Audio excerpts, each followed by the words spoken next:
want to talk for a minute about why it is that I call and leave messages for the New York Times. I mean, anyone can call their number. You know, it's a toll-free number. It's like it's actually the reader comment line. I've been calling it for a few years. It's, you know, it's toll-free. You can leave a message there. Anyone can kind of leave a message there. It has nothing to do with the videos of me. It has nothing to do with anything, except that you can leave messages there, and it is a direct form of communication. It's a little bit more private than publishing things on the internet. But people have a right to privacy.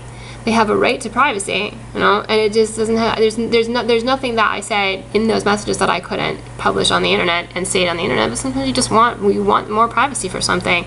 And as far as my own life is concerned, they're talking about me all the time. They and other media sources are talking about me all the time. All sorts of people are talking about me all the time, and they try to, you know, they make all these portrayals about what it is that I'm supposedly thinking, and they make all these portrayals about what it is that I am doing and what that I'm gonna do, and what the things that I say and do actually say and do mean. They say all sorts of things. So I don't think there's anything wrong with me calling up and saying this what I'm telling you right here is what I'm thinking. Right? There's nothing wrong with doing that.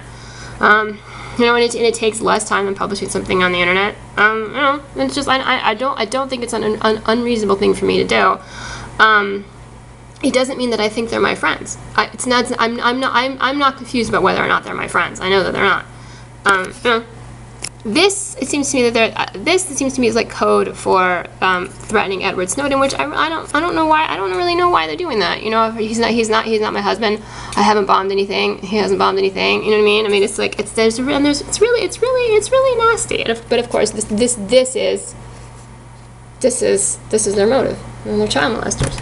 You know, or they want to be child molesters, or they've been promoting child molestation, that kind of thing. They're not supposed to be doing that. You know, they are the New York Times. A lot of things have gotten perverted over the past few years. It's incredibly sad. It really is incredibly sad. So let's see. I did a search of Edward Snowden.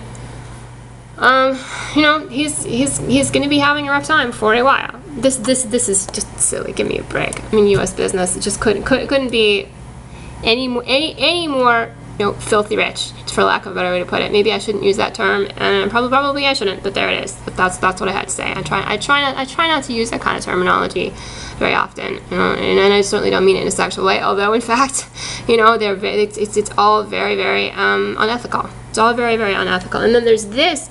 I don't know what it is. The New Yorker has a side to it that's very nasty in a very petty way. It really is, you know. And if I'm not mistaken, it seems to me that the New Yorker was either directly involved or, you know, indirectly encouraging of a private investigator being hired to follow me around, like in, what was it, 2000 from 2005 on, something like that, you know. So if there's even doing things like following me around, like on dates with people, that kind of thing. So, you know, I mean, I don't take the New Yorker quite as seriously as I think it would mostly like to be taken, to be perfectly honest with you.